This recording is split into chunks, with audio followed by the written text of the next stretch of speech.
Good afternoon, everyone. This is Fish and Rice, Stories from Japan. I'm Toby. I'm Andrei. And today we're welcoming a new guest on the show, Capital. Thank you very much for coming. Thank you for having me. Yeah, Capital, you're a long-term resident of Japan now a little bit, and you are a successful musician in Osaka. Depends how you define successful, but I'm trying. Yeah, there's many ways to define success, but today we want to hear a little bit about your musical journey and kind of what brought you here and what you've started and what you've created in Japan. Love it. So before we maybe dive into that, could you introduce yourself a little bit more to our listeners? Yeah, I'm Capital. I'm a doctor of music, and so, I go by Dr.Capital. I'm from Oregon in the United States, West Coast, and spent basically, my upbringing all in Oregon and California. And I went to university in Los Angeles, at the University of Southern California. And while I was there, I studied abroad in Japan. And kind of like got the bug to, spend more time in Japan, focus on Japanese language, listen to Japanese music, get into lots of Japanese stuff. And so since then, I kind of have been back and forth for many years. As an artist, I put out original music. I also work a lot as a music teacher. Like a professor at universities and stuff. And then I have a YouTube channel for J-pop covers and analyses that I have a lot of fun with. So you're doing a lot of very diverse things, and we want to talk about maybe all of them. But what inspired you in the first place to come to Japan and move away from California? So you studied music back then. Why is a sudden interest to go abroad in Japan specifically? When I was a kid, we had some exchange students come and stay with my family and do homestays. Okay. And we had, many students from different countries. There was a guy from Germany who lived with us for like a year, I think. And we had a woman from Sweden live with us for several months. And we had students from China come. And then one year, a student from Japan came for a couple of weeks. And we just really clicked and had so much fun. Like, as you guys know, there's a lot of kind of like zany culture in Japan. And, just like really colorful, really different, really intriguing. And of course, like the custom of bringing omiyage, presents from Japan when they came to stay with us. That was obviously like a good way to get on our good sides. And so I was just like really fascinated by these Japanese students. So after that, we ended up having, like almost every single year, students, high school students from Japan come and stay with my family for a week or 2 weeks or even a month or something. That's quite an original way to kind of get into Japanese culture, right? Most people you would think maybe discover Japan through traditional cultures like martial arts or tea, or perhaps are interested in anime, manga. But you actually got into Japan because you hosted a Japanese person at your home for a while, and you felt like, I want to learn more about that country. It was like I had, a Japanese family member before I knew anything about Japan. It's like what it felt like. Because the students, they looked really cool to me. They were older than me. So it was like, oh, this is my big brother, this is my big sister, kind of. And so, I got interested in all the other stuff, after just like being interested in the people that I knew. And then you decided to study music in Japan as well? Or how did you get on this path to music that led you to Japan? Well, I'm glad that we're doing this podcast in English because, I do lots of talking about my sort of origin story as a J-pop YouTuber in Japanese. And like, I can't go off on too many tangents. But I feel like in English, it's a little bit easier for us to flow. And you guys you're asking me pretty open questions. So I'm going to tangent it up if you don't mind. We're here to listen to your story, so please share. I had my interest in music and my interest in Japan were like two different things. I didn't feel much of a connection to them at first. Of course, I was like intrigued by the Japanese music, but I just went to LA to like study, guitar. I went into a jazz guitar program there. But I kind of like that feeling of coming out of high school and going to university and just like, whoa, the world is huge and my parents aren't here and I can explore many things. And I just wanted to take as many different kinds of classes as I could not just music classes, but I wanted to take more math classes, even though there was no math like required of my degree. And I also was like, I want to study abroad, because I had seen how transformative that was for my family to have students stay with us, and how transformative it seemed for the students themselves. But I didn't speak Japanese well enough to really come to Japan at first. So I spent 1 year abroad in England. And I found a school there, University of Sussex. It was in Brighton, which is a really cool kind of town, south, in the south, and brilliant composers there, kind of modern, avant-garde composers that I got to study with. And that was, of course, like mind-bending, expanding. I really enjoyed the European style of classes in university. I don't know what it's like now, because I'm talking about my experience, which is in 1995 that I lived in England for a year. But what it's like in American universities is typically, especially nowadays, you have like a 16 units is a full load. And to fill up 16 units, you take X number of classes that each have X number of units. Yeah. So maybe like you're taking like an anthropology of biology class, and that's 4 units, But what ends up when you go into the music department is you have to take like a ear training class that's 1 unit, and a theory class that's 2 units, and a history class that's 2 units. So you have to take a lot and more a lesson classes. Class that's 2 units. And so to fill up the 16 units, you're taking like, maybe 8 classes, and you're meeting constantly. So it's very kind of micromanaged curriculum that has you like going into class many times every single day of the week. When I got to England, the class as a music major was called music. Very specific. And it was one class that was like 10 units, and it met for 3 hours once per week. It's a lot of free and time. that was it. So, I would compose something. I'd spend a whole week composing. Then we would get together and we would play each other's compositions. We were always trying to write in a certain style. This week you have to do something in the style of Ludoslavsky. This week it's Stravinsky. This week it's like Berg. It's, we were doing lots of different styles. But it was a very kind of like dynamic, self-directed way to do lots of things at once. It just like was sort of a renaissance kind of moment for me. And while I was there, I also was like, oh, this is so great studying abroad. I need to study abroad again. I always wanted to go to Japan. So I started with some of that free time, just going to the library and studying Japanese, like, by myself, which is, not the best way to learn conversation. But, I was kind of trying to build my skills. And when I got back to LA the next year, I enrolled in Japanese class and immediately kind of applied to come study abroad in Japan. So I ended up, in my 4 years of undergraduate university, I spent 1 year in England, and then I spent 6 months in Japan the following year. And while I was in Japan, I kind of like, got interested in playing Japanese music, like traditional music, koto, shamisen, So the traditional shakuhachi. kind of string instruments from Japan. Yeah, I didn't even bring a guitar to Japan. I just wanted to like do new things. So kind of like as soon as I got here, I started doing koto music and stuff, and got interested in traditional Japanese music. Studied the language very hard, like 3-4 hours a day, every day. And then that's all I was doing when I was at home, like watching TV, practicing kanji and stuff. Where did you study back then? At Waseda University in Tokyo. Yes. Yeah. So you came as basically study abroad during your undergrad, went back to the States, and then decided, oh, this is a place I want to go back to, and came back. Yeah, it's interesting. So my friend now from France here, right? Are you from France? Yes, I grew up in France, correct. So I loved France. When I was in England for that 1 year, I got a Eurail pass, and I spent 2 months traveling around, in Europe do I call it the continent? But anyway, like the part that's not England. Yeah. Like the main part. Yeah. And so I loved France. I loved Italy.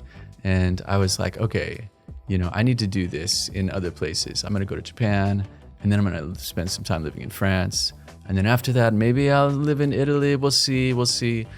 But the problem is that I got to Japan and I worked very hard on the language and I got pretty good at it, conversational, but I wasn't good enough. And so when I got back to the US, I was like, it's not time for me to start French class yet. Yeah, you want to improve your Japanese first. Yes, I need to do the advanced Japanese classes. And then I ended up coming back to Japan a lot, because of music work also. I just got involved with some Japanese musicians and so I kind of skipped some stuff, but basically I finished my undergraduate and I had already kind of like learned traditional Japanese music some and been interested in that. And there's a field called ethnomusicology, where you study lots of different kinds of music from more sort of a, sociological, kind of global perspective. The kind of the impact of music on communities, on societies. And also the technical side too, but quote unquote world music is sort of like the research field of world music is called ethnomusicology. And so I went to graduate school for ethnomusicology and I specialized in Japanese music while I was there. While I was doing that, I met this hip hop artist who was a Japanese MC named Shingo Tu, who also lived in Berkeley. I went to UC Berkeley for that. And we started recording albums in my room and releasing them in Japan and coming to Japan to play concerts frequently. So it just, as I was doing that as a professional musician, I just started meeting so many people, building new relationships. Even after I wasn't doing an album with Shingo, I was doing an album with a DJ friend of his, DJ Nozawa, who I'd kind of met through him, and then just branching out from there. So can you tell us maybe a little bit more? So this was like your first contact with the Japanese music scene, and you started, you were not living in Japan at the time, you're still moving back and forth. How would you say were your first impressions and the main differences you noticed between the music scene here in Japan and the music scene back in the US? Yeah, well, my understanding of that has evolved a lot, and it kind of depends on what level you're working at. Like, it's very different, if you're playing a coffee house, which I've played, or if you're playing the Fuji Rock Festival, which I've played, it's like all the stuff in between there, or playing on TV or something like, so it's kind of a different answer for all of those. I'll just sort of start at the beginning though, which is my first impressions was, oh, this is amazing. I felt like people in general were more respectful of music.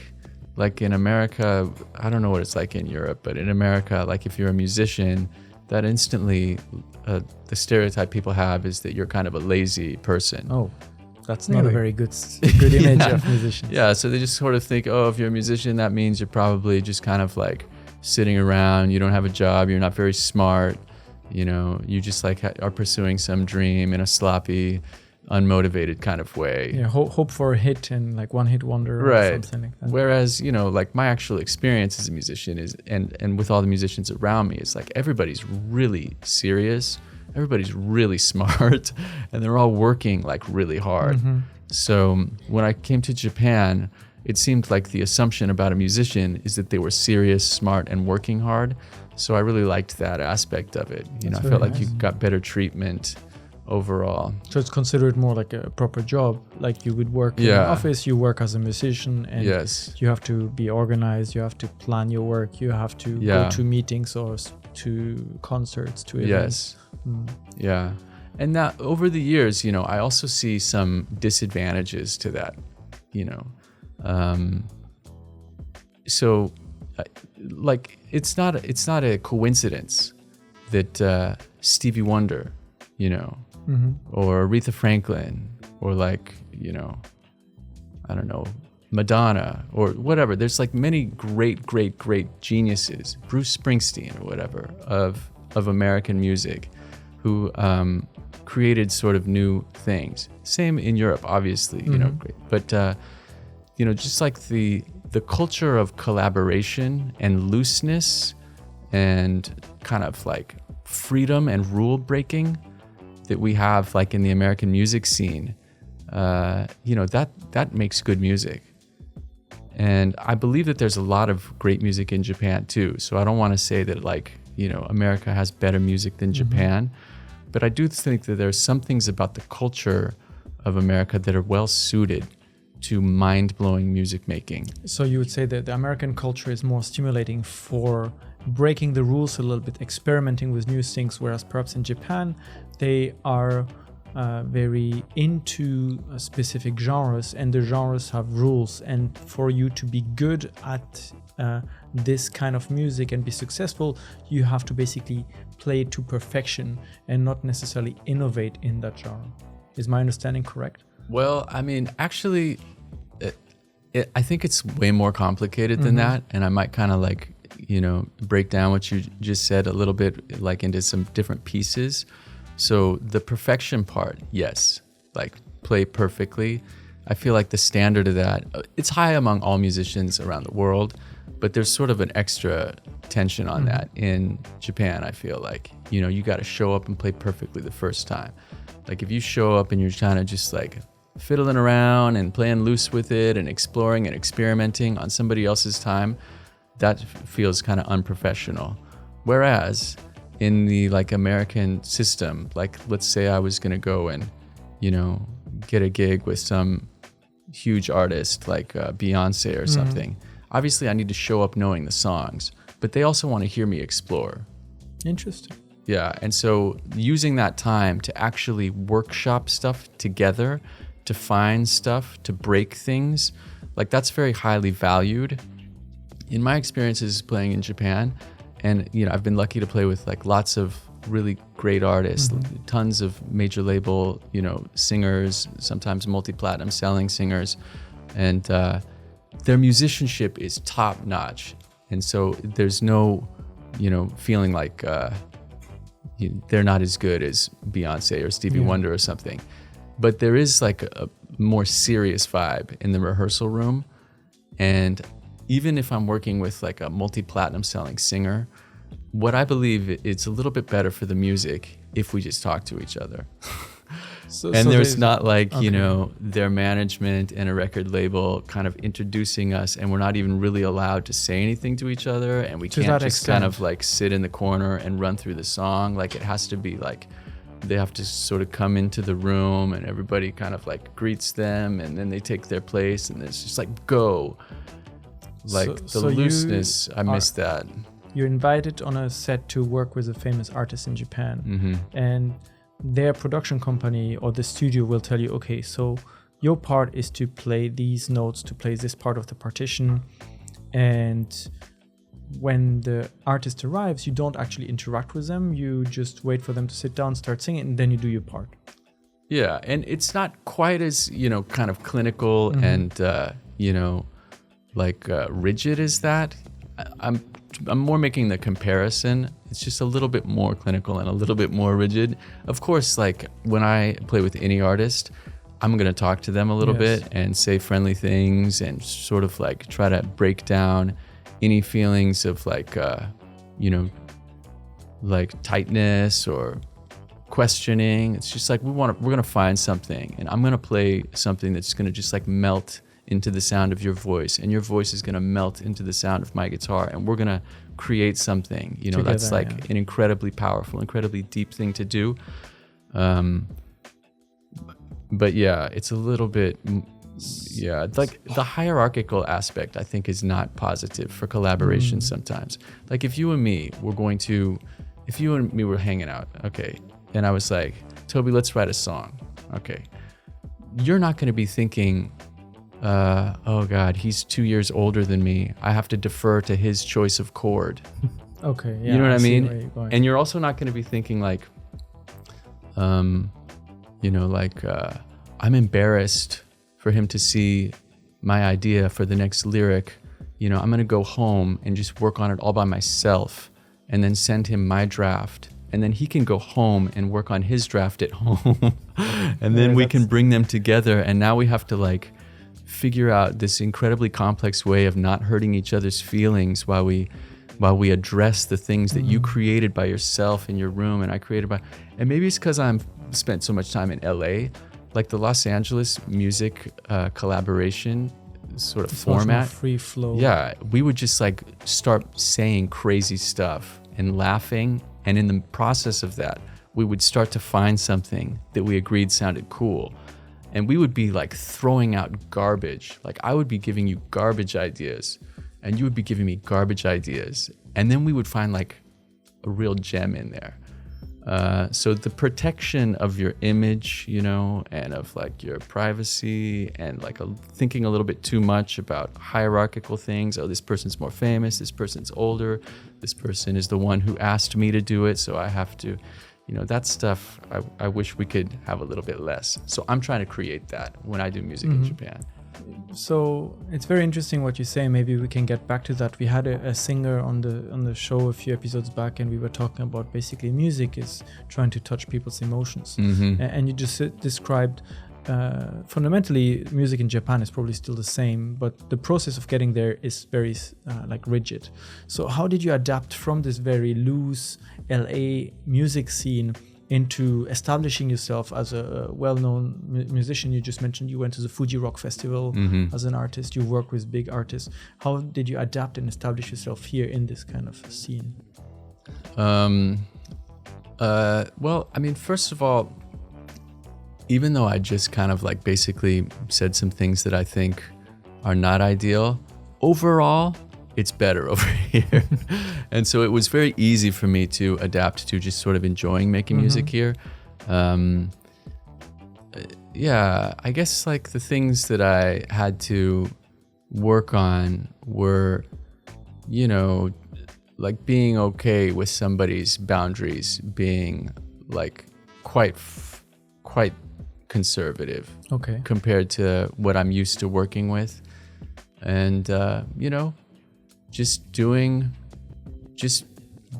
showing up and killing it, you know, playing it perfectly. Like that's what you have to do. So, you know, if they don't want to practice it with me and I have to just do it in my hotel room, then that's what I'll do.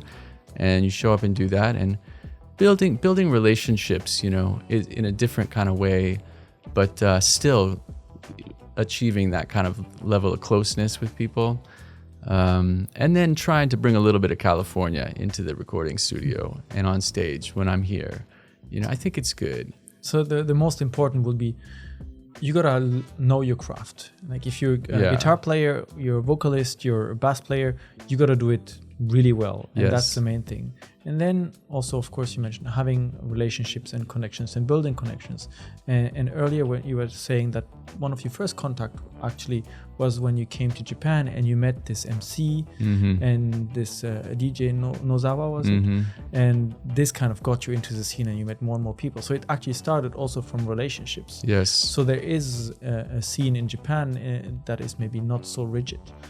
Definitely. Yeah. Like that kind of like extremely rigid thing, that's what's happening when you get higher and higher and higher and higher up into, you know, somebody who's got a music industry. Yeah. Like a huge label behind them and a huge management team and a huge kind of like, you know, if it's a big production show and like the rehearsal studio is like very expensive, and it's not like I show up at the rehearsal studio with a multi-platinum singer and it's just me and the singer sitting there. There's like 20 people there who are just kind of like staring at us, or they're on their laptops. Like it's a very, you know, it's not like a super artsy kind of it's more like business, loose vibe. But you know, I've also had like crazy amounts of fun with Japanese artists, and what I've kind of discovered. So, you know, I started coming to Japan in the 90s, and then from 2004 to 2007, I actually lived in Japan and worked really hard on my Japanese again then. And then from 2008, you know, to 2020, I was mostly living in LA. I got my doctorate during that period. I was teaching at universities in Los Angeles. I moved to Texas and taught at the University of North Texas for 3 years. I came to Japan again. I was just coming back and forth to do tours and stuff. And I came to Japan again in 2020 during spring break from my university. And there was COVID. And so then the plane situation got complicated and my classes went online. So I just ended up living in Japan from then until now. So at this point, again, I've been living here for about 3 years. I've met many other, you know, non-Japanese musicians who live in Japan, who have been here for 10, 20, 30 years. And, sometimes they're a little bit bitter. Like they're kind of like... Why is that? Yeah, they're like, when I first showed up here, everybody wanted to listen to my music. Everyone wanted to be my friend. Everyone wanted me there on their TV show and their radio show. But then they all stabbed me in the back, and nobody wants to play with me anymore. And I can't get, the band to return my phone calls. And I'm just kind of stuck here. I can't go back to my home country because I lost all my connections there too. And those people generally are not good at Japanese. This is just my observation. The language is actually also a key to entering the music industry. So my whole career in Japan would not work at all if I wasn't pretty good at Japanese. And not just like being able to string together sentences, but knowing how to address people in the hierarchical kind of like flow, like having keigo, being polite at first, finding that moment when it's okay to go away from that and go to tamego, when you just speak informally with somebody, knowing that there is like sometimes that the person is going to speak informally to you, but that doesn't mean it's okay for you to speak informally to them, and vice versa. Being able to kind of navigate all that stuff, which I learned, not really from playing music, but from Japanese language classes and just like building relationships over here. That's like the key to success in Japan, I think. And your success today now is very diverse. You've achieved a lot of things in the music industry, from playing with people, establishing yourself as a musician. And one of the things you have built over the years is a successful YouTube channel. Right? So you mentioned that you got interested into J-pop and are now a J-pop specialist. And you built this channel on YouTube, Dr.Capital, your name and your title. Thank you for the plug. And you basically play with some of your, I don't know if they're friends or colleagues, but you have recurring guests on the show. And what you do there is explain music, basically. Yes. You explain how the songs are built, and then you play them with your band. How did the idea start with like, I want to make a YouTube channel explaining music to people? Okay. Do you mind if I go back a little bit? Yeah, let's start from the beginning. So, you were telling me before we started recording that you had experience playing music also, that when you were a kid, you played piano. Correct. And they just sort of showed you the sheet music, but you didn't really get into that. And eventually you would just kind of want to learn a song, and then you would sort of memorize the way it feels and sounds, and you weren't actually getting that good at reading the music. Yes. Okay, so that's actually what all of us do. Even if I have a doctorate in music and I'm really good at reading music, if you put music in front of me, I'm not looking at every note. Like as soon as my ears and my hands get used to it, the way that yours did, I'm not really reading the music anymore. You just kind of play from your memory, from your ears. And also, like when you're trying to get good at music, the best way to do it is to kind of like have a real connection between your ears and your hands, and also be very sensitized to, what the sounds make you feel like in your emotions. Okay. So I could play a chord and tell you that it's called like a German augmented sixth chord. Okay. Very specific. Yes. Okay. So that's a word, but that word has nothing to do with what it sounds like. It's just a word. Like the word, mug, like describes for me the shape of this thing. Like the music is the actual thing. Okay. So the word could be anything. Sometimes in music education, teachers, I think probably because of laziness or lack of comfort with like the emotional aspect of it, they just focus a little bit too much on the words, and they focus too much on look at the piece, like look at the black note here on this white piece of paper. You have to know what it's called. Yeah, what's that called? Of course, those are tools that are useful. Like we couldn't have much of a conversation if we didn't share any words. Yeah, we need to agree on what is what, right? Yeah. This is a paper, this is a pen. But once you kind of have some words, obviously the communication we're having is about something other than the words. It's about like the ideas, the feelings that the words evoke. The same thing with music. So what I discovered when I was studying as a kid, I would practice guitar. The best way for me to get inside of a song was to actually try to learn it by ear. And if I was learning it even on paper, to get it into my hands and my ears and sort of analyze it. So I found that the more I analyzed it, that was a way of processing it. Not again turning it into math, not again turning it into arcane, weird words, but turning it into memories, associations with emotions. So what I discovered is basically, if you want to enjoy listening to music more, it can really help to actually analyze it and find out what some of the details are and think about how it makes you feel and sensitize yourself to those. That works if you're a player or if you're just someone who likes to listen to your favorite song. Have you ever cried when you heard a song? I'm not sure, but probably at least once or twice. I've cried a few times when I heard a song. For example, like at a funeral, I've cried when they started singing. I've cried when I, had a breakup or something and there was a song that just had like this one part of the song that the notes and the chords and the lyrics just kind of unleashed something in me. There's something behind that, right? There's a reason for that. I know what those chords are.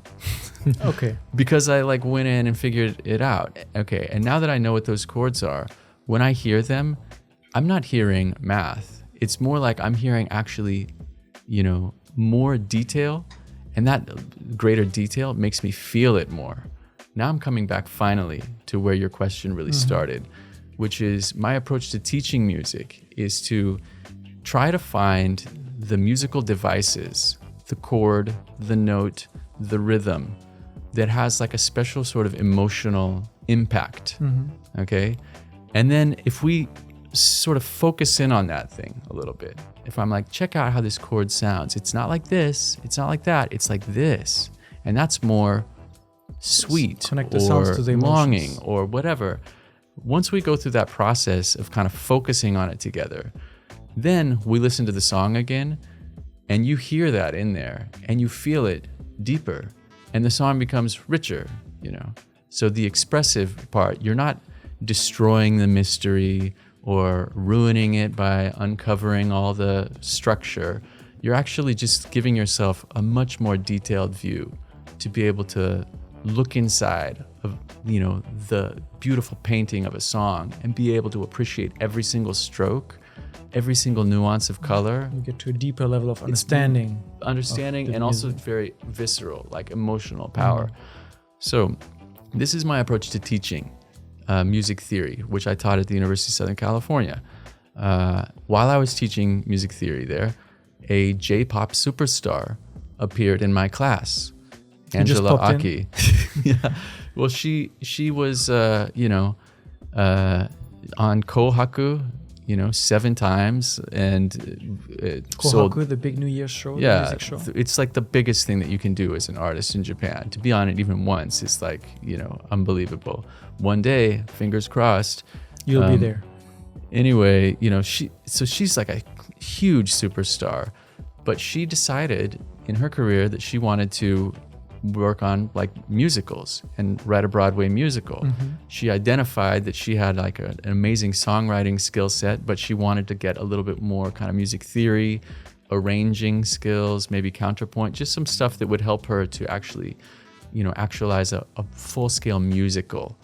And so she left her career here in Japan. She paused her performing career to go to America and study music and music theory. And she happened to come to my university and show up in my department, in my class, and I already knew her and was already a fan of her music. But, we became friends there, because we had that kind of connection of my knowing her. And she was like, your teaching style in the music theory class is nothing I've ever seen. It's like so effective. Like I'm surrounded by a bunch of 19 or 20-year-olds who are just like, totally enraptured, like just hanging on every word about music theory for like a whole year. It's like the best compliment you can get as a teacher. Yeah. So I'm very happy about, the the results that my students had. A lot of those students, by the way, have gone on to be huge rock stars right now. You know, like the proof is in the pudding, man. Like they're really good, and they are the method using, works. yeah, it's working. And so Angela was kind of identified that, and she said, the fact that you also speak Japanese, you should be doing this in Japan. The fact that you kind of speak Kansai Ben, which is, you know, the Osaka kind of Western Japanese dialect. She also speaks Kansai Ben, by the way, because she's from Shikoku. So that was one of the things of kind of kinship with us. She was like, you should do this in Japan.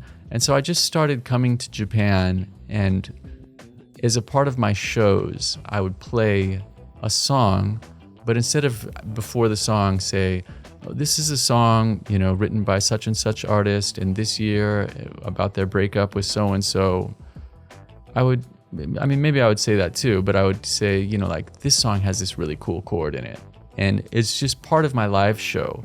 I would sort of do something like what I was doing in my music theory class at school. And after I did, you know, one of my tours, you know, kind of like doing that over here, one of the songs I was playing was this song Polyrhythm.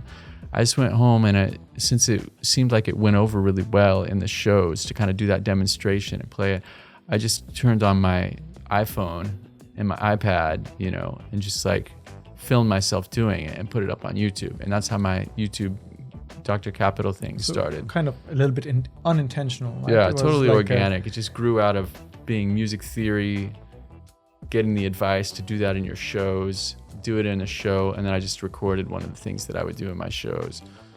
How many years have you been doing the YouTube channel now? I think it's probably up to around 5 or 6 years now. So the whole growth period has also been organic, and you just continue doing what you were doing from the start. Yes, and what's funny is, like, I have a decent following on YouTube, and some of my videos have like millions of views, and so I feel in a sense like a YouTuber because I actually have, like, I've got a YouTube silver plaque on my wall for having more than 100,000 subscribers, but I also don't feel like a YouTuber, like, at all. You're a musician at heart. I'm just like a music, lover, music teacher, music performer. So, like a real YouTuber, unlike me, would be putting up YouTube content every single week, maybe multiple times a week. Sometimes I go for like 4 months without putting anything up there. That's not like a point of pride for me or something. I would like to be doing much more. It's just, there's not enough time, man. I got so many things I'm doing that, I need to grow my team or something. Like, I admire you guys because you're putting out lots of content. Yeah, the consistency is very important in many of those regards. And so I was wondering, in terms of the YouTube channel, you said some of the videos have like got more than 1 million views. The channel grew as well, maybe despite the inconsistency, because the quality of your content is there. What kind of reactions have you gotten from the Japanese public to a foreigner coming to Japan, speaking Kansai Ben and explaining music in Japanese? It's overwhelmingly positive. Yeah. Like, every once in a while I'll get like a comment that is kind of discouraging, but that's after I've read like 200 comments that are really encouraging. So it's overwhelmingly positive. I'm incredibly grateful that people, are so nice and expressive about like things that they like. I think, the songs that I do on my channel are all songs that I think are pretty awesome songs. And so I've got like I'm invested in it actually as a work of art that I am enthusiastic about. And so I think that comes through. Like, people can tell that I like this song. I think it's kind of like interesting if you are Japanese and you see this guy who's not Japanese and he's, talking about a Japanese song that you like, and it's, just so, it's not that the non-Japanese person has like more authority or something, but you definitely probably have the sense that they are more objective or something. It's not like I grew up like listening to Japanese music from the time I was born. I found it, in my young adulthood, and I would find a song that's really great. And so I think it's exciting for people sometimes to realize, oh wow, this song really is good. Like, it's not just because it was on the radio or on that TV show. Like, look at this dude, he didn't even have a radio or watch that TV show. He's like from California and he thinks it's awesome. So I think sometimes people like that aspect, that I'm kind of like validating how good the music is. I also, part of my mission is just to share that music with other people outside of Japan. I always put English subtitles on my videos, and I get some viewers who are kind of discover Japanese music through my channel. But mostly, like, the goal that I have is not just to promote specific songs, but to create that feeling I was talking about. Like, when you get inside music and look at it really closely, you become sensitized to the emotional power, the impact of a chord or a note or a word or a rhythm. And as you become more sensitized to it, it means it feels better to listen to it. So just expanding the amount of like musical pleasure in the world, musical enjoyment, that's kind of like my core mission. And so I feel like that's working. Yeah. Would you say that your mission and this kind of format you've been using would work in the United States? Or would you say the cultural differences in the music industries and in the way people perceive musicians, as you mentioned earlier, would kind of not work out the same way? It works exactly the same, that aspect of it. Yeah. Yeah, I mean, that was my experience always with my students in the US, is that, like, you get inside of some musical devices with them, you kind of unwrap them, identify them, stare at them, explore them, and then you just become deeper as an artist and, more emotionally moved as a listener. So that part works exactly the same. I do think there is a little bit of an advantage in Japan, just because, like, the idea of analyzing something does not elicit as many eye rolls, like as a knee-jerk reaction in Japan. There's more curiosity towards actually wanting to understand. Yeah, like studying something, analyze something. Like, if I told, a group of like 50 Japanese people, okay, right now we're going to analyze this song, I think almost all of them would be like, wow, cool, I wonder what's in there. And if I said that to a group of like Americans, right now I'm going to analyze this song, they'd be like, no, don't analyze it, you're gonna ruin it. I don't want to know. Like, there's kind of an anti-academic, thing, again, like just with music, leading into the inspiration of the artist, basically, not the work behind. Exactly. Like, there's this feeling in the American culture that if you overanalyze something, you're gonna ruin it. And obviously that's true, but again, that's like, if we're focusing on the fact that the word is a German augmented sixth chord, or that this is like a Neapolitan chord, or it's like, oh, now we're going to play the octatonic scale. It's like whatever lingo I'm attaching to it. If we get too nerdy about that, then yeah, that can kind of ruin the effect of the music. Defeats the purpose. But if you do what kind of I would do in my classes, like, you get past the students' skepticism about that, when they're like, oh no, he's gonna ruin David Bowie now by analyzing it. And we'll never be able to listen to the song anymore. What we actually did was made David Bowie better, was made all of them love David Bowie more and feel his music more, So there's the actual result is the same, but the kind of like the welcoming openness to the approach, I think, is a little bit easier in Japan. Interesting. One thing I noticed throughout the whole discussions we've had and listening to your story is you seem to have a very keen interest into understanding things, from understanding the people that came to stay at your home and their cultures, to understanding the music you were studying, to understanding the Japanese language better. And well, you became a teacher, right? So you kind of started teaching at university, and you took this mission one step further to teach to everyone online for free, and kind of share your mission of having people get on a deeper understanding of music. And you brought with us today a book that you have written. Blam. And this book seems to be just a natural kind of extension of your work, of your mission of having people understand music more. Yeah. Can you tell us maybe how you came to write an entire book in Japanese about music, and what this represents for you. Well, thank you for talking about my book. The genesis of this book was that Shueisha International, who is the publisher, very big publisher. I was very honored to be contacted by them. They basically, asked me if I would write a book that kind of like is a J-pop analysis book, but for non-musicians. Like, this book is designed for just a general reading public, people who enjoy music but not necessarily play music.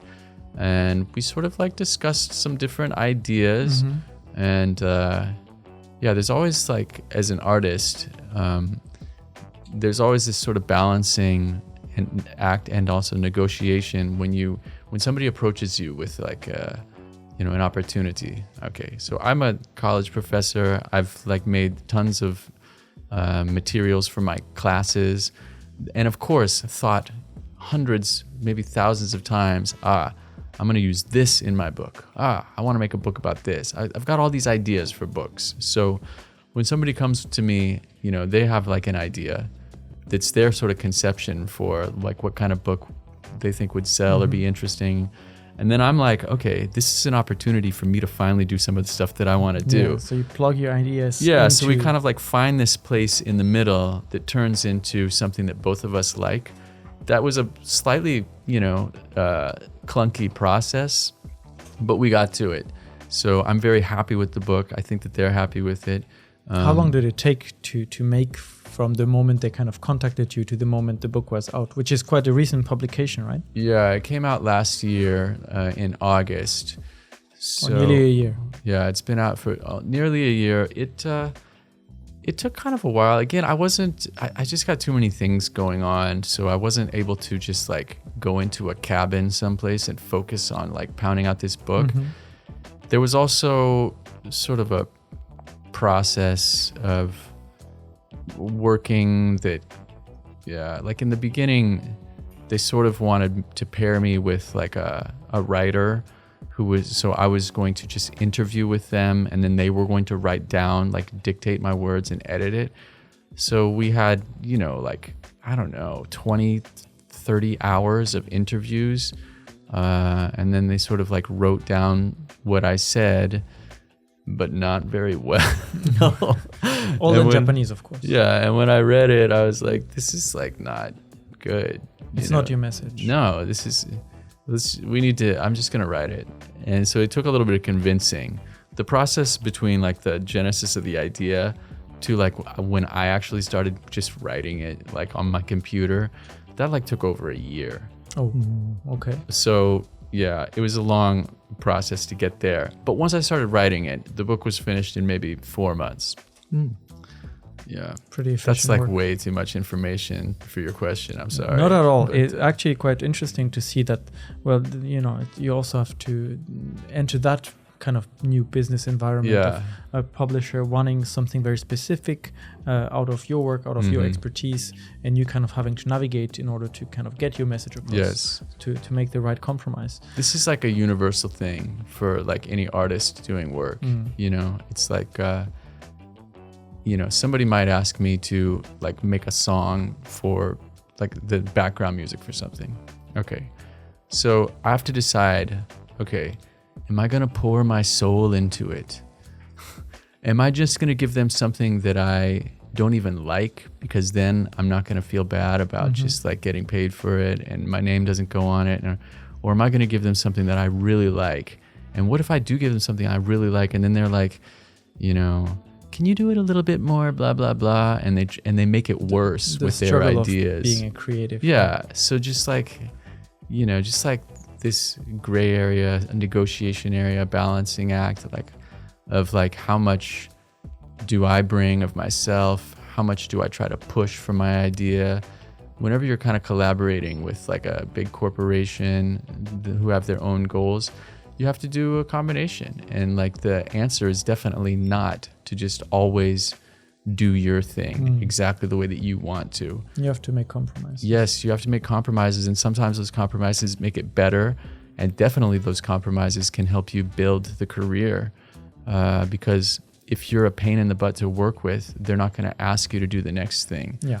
it kind of ends there, and then you end up in the situation that you mentioned. A lot of fellow musicians might be here where they don't get the second call to follow up. Yes. Do you feel like this book, or maybe rather I should ask, how has this book impacted your career as a musician?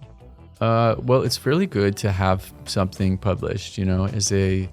it's a proof that you're kind of well established in a society that likes to have some kind of especially in Japan. Exactly. Yeah. Like in America, like, there's sort of like a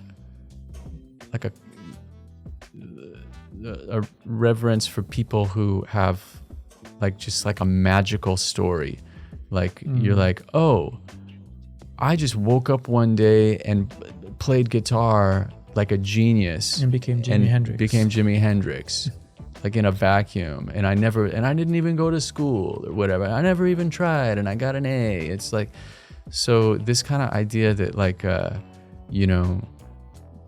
mystery is just spontaneous and there's no process.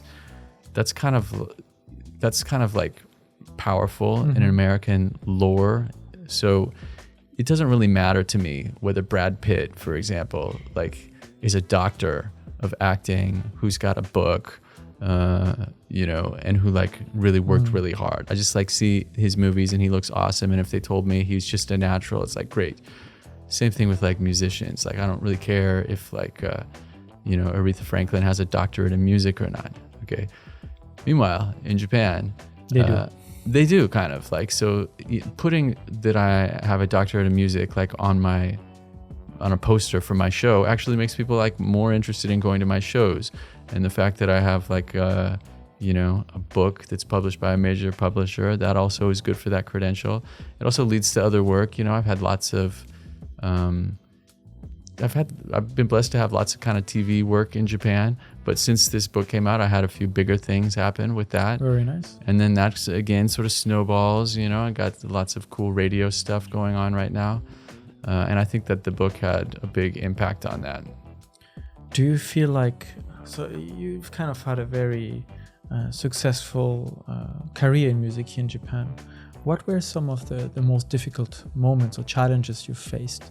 Maybe it's cultural or just musically speaking. Well, how was it for you to kind of face those challenges here in Japan? Yes, well, we kind of discussed a little bit of the cultural stuff already. Some other things that are just like really, kind of like logistical challenges. When I was traveling back and forth a lot, like the jet lag is hard. Yeah. I came one time to do some recording for the TV show Music Station, which is like a huge TV show for music in Japan. It was a really huge opportunity for me. And I did fine, okay? And I was on it, and I'm very happy that happened. But after we recorded it, I really felt like it was 1/10 as awesome as it could have been. And part of that was just because like I got off the plane the day before, and while we were recording, like I felt like I couldn't talk. I felt like still adapting to the new time just zone. Like my body was like a mess. So like that kind of thing can be really rough. Being able to just make noise like in your apartment or your house, like that has been a challenge. There was a time when I first came over in 2020, like this time I was in a very small apartment in Tokyo and the walls were thin. And you can hear your neighbors snoring. Yeah, and they could definitely hear me if I was going to play some scales or try and sing a song or something. And I just had this feeling like I couldn't, it was a very constricting kind of feeling. It's very hard to practice music if you sort of know somebody can hear you and they might not like it. Yeah. It's like hard to keep your mind off of that and into the stuff. So, just like logistically having to go to karaoke to practice, having to rent a rehearsal studio. Because in America, I was living in a house and I could make as much noise as I wanted all day long, even in the middle of the night because my neighbor wasn't that close. Yeah, it's stuff quite, like quite that. a difference in terms of logistics here with small apartments, less space, and to kind of do this. Do you have the opportunity now to go more frequently to recording studios? And is it easier now in Japan? Yeah. So necessity is the mother of invention. I love this expression. Like the fact that you can't really practice your music inside your house means that like you can go to karaoke, but it also means there's like tons of music rehearsal studios like all over town. And probably maybe more accessible as well. Yeah. And so, I've got a rehearsal studio pretty close to my house that I go to when I have a friend over who plays drums or something. We can just go there. It's a little bit expensive, but not too bad. In terms of the music you record, we talked a lot about, you kind of explaining the music on your YouTube channel for your audience, or taking songs from that are already written. You mentioned that you worked with some very popular musicians here in Japan, and you taught music at university, but you also mentioned at the very beginning that you kind of started it all by making some of your own music and releasing your albums. Thank you for bringing it back to that. Are you still doing this today? And if so, what kind of music, and how has your life in Japan influenced your musical style? Yes. I need help, Toby. You need help. I need help. I need help figuring out, what to do next and how long to do it. I need somebody to help me with my scheduling. A manager? Yeah. Well, I have a manager. It's just like I'm just involved in kind of too many different things to keep my focus. There's a good side of it, and we can get into it, but let me answer your question first, which is, yes, I still make music. I'm still writing music. I have new songs that I want to record. It's kind of like taking a long time to get it done, but they're coming. Yeah, they're coming. They're on their way. And I love making my music. I also love other people's music. So I don't really feel like as an artist, if I'm playing somebody else's song, then I'm, not being an artist. Like, I just feel like whenever I'm playing a beautiful song, then I feel pretty fulfilled. If it's my song, of course, there's an extra layer of sort of personal touch. Yeah. So I want to make more music. I'm kind of working on it. But, one of the things we've talked a little bit about how, I'm doing lots of different things. I wrote a book, I'm a YouTuber, I'm a college professor, I'm an artist, I'm a whatever. That's just what being a musician is like anyway. So the complete opposite of the stereotype you described about the American musician who's lazy and doesn't do anything. Yeah, right. But that's also just I always thought of like a musical career, just like a pie with many pieces in it, It is not a straight line, and you don't just do one thing. It's not like you practice like some note and then you sell an album and make $1 million. That. What you do is you do some teaching. That's like a piece of the pie. You play at a wedding. That's a piece of the pie. You play at a party and just get free food. That's a piece of the pie. You play something that gets chosen as background music on a TV show, and you get a royalty check from, whatever, the ASCAP or BMI or whatever, Jazz Rack or something. That's a piece of the pie. Somebody calls you and says, will you play guitar, on my demo? I'll pay you $100. That's the piece of the pie. Somebody calls you the next day and asks you to do the same thing. I'll pay you $2,000. That's a piece of the pie. It's just you have tons of different tasks with tons of different people asking you to do it. I think it's the same pretty much for all artists, but to be a musician, you just have to kind of try to grow your pie, and the ratios of the different things kind of change over time. Sometimes it's seasonal. Maybe you have tons of wedding gigs in the summer. Maybe you have no performances at all in January, but then it picks up again in March. Maybe January is your month to do, So what does this pie look like for you in the future? What would you like this pie to look like if you have a preference for, this will satisfy me. I like this flavor. Okay. What will that be? Okay. Big. Big. I want the pie to be big, because the bigger the pie, sort of the more freedom you have to make choices inside there. So you still want the flexibility. You like to do different things. I like to do different things for sure. And I kind of need that, if I was just gonna, even when I was writing this book, just like focusing on it for like 8 hours for a day, I'm not going to write a good word next. I needed to get out of the house, go for a bike ride, go, for a walk, like just sing a song or whatever, have a picnic or something in the middle for the next word to be good. So for me, I like to have a life where I get to be involved in lots of things. For the pieces of the pie that I have right now, I would definitely like to, do more my original music. Yeah, that would be nice. I'm actually kind of, I'm involved in a project right now that I can't really talk about in detail, but I can say this, that I'm writing tons of music for it.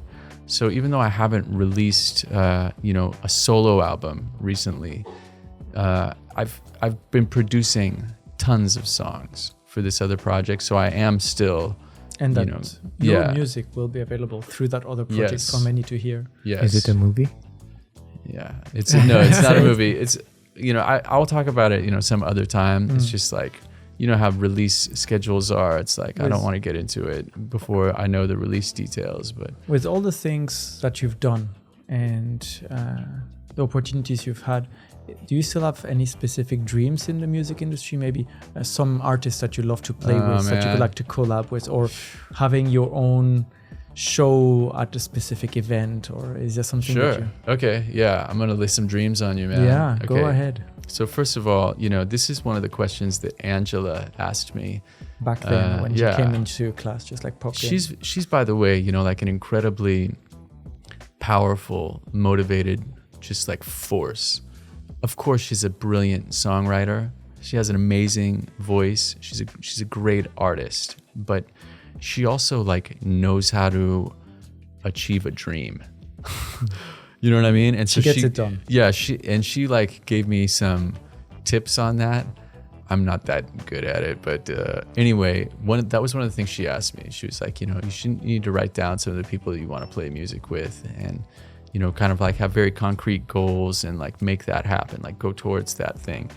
Unfortunately for me, like when I was growing up, the people I wanted to one day play music with, like the main people I would have said was Prince and David Bowie, and they both died like in the last 3 years. So, oh well. But yeah, I have other people, of course, I would love to play with. Yeah, I mean, there's a lot of Japanese artists that I really like. I would basically love to play with any major Japanese artist, of course.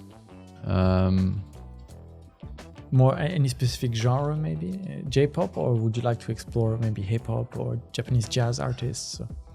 I think like pop, rock music, yeah. And in my life, I've studied lots of different styles. I got really deep into metal. I got really deep into like country music. I got really deep into classical guitar. I got really deep into Brazilian music.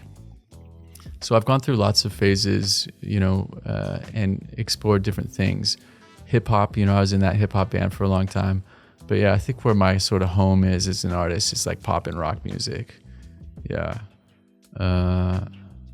Okay, and then I would definitely like to, have kind of like more. I'd like to get to 1 million subscribers on YouTube. Okay, that's like a fun goal. So there's a goal, there's a number. Yeah. Okay. That would be really cool. That would be awesome, yeah. I definitely need to pump up my output if I'm going to make that happen. Consistency is key. Yeah. Well, I have one more question that I want to ask you before we move to Andrew's little trivia session. Oh, and word. I wanted to kind of, we talked so much about your understanding of music and your mission that you have. Mm-hmm. But if you could summarize this maybe one more time, what would be the message that you would have for our listeners if they are now listening to the next song that when they pick up their phone? What should they kind of remember from this discussion we've had? Okay, so music is quite powerful. It can help release emotion that's pent up, and sometimes that manifests in like crying, or sometimes it manifests in you kind of like getting all pumped up, ready for the game or whatever it is. Sometimes it manifests in you just like being able to relax or whatever. These kind of like therapeutic almost aspects of music, they're connected to specific musical devices. You know, like you could tell me an emotion that you want to express, and I could find it for you pretty fast, like with notes and rhythms and stuff. So what I just encourage people to do is when you listen to a song that you like, you know, just try and listen in a little bit. Focus on something. So maybe the song starts with a little guitar riff that goes. Okay, so as you listen to the song, the next thing that's going to maybe take your focus is when the singer comes in and says, I want to go to the store, or whatever they're going to sing about.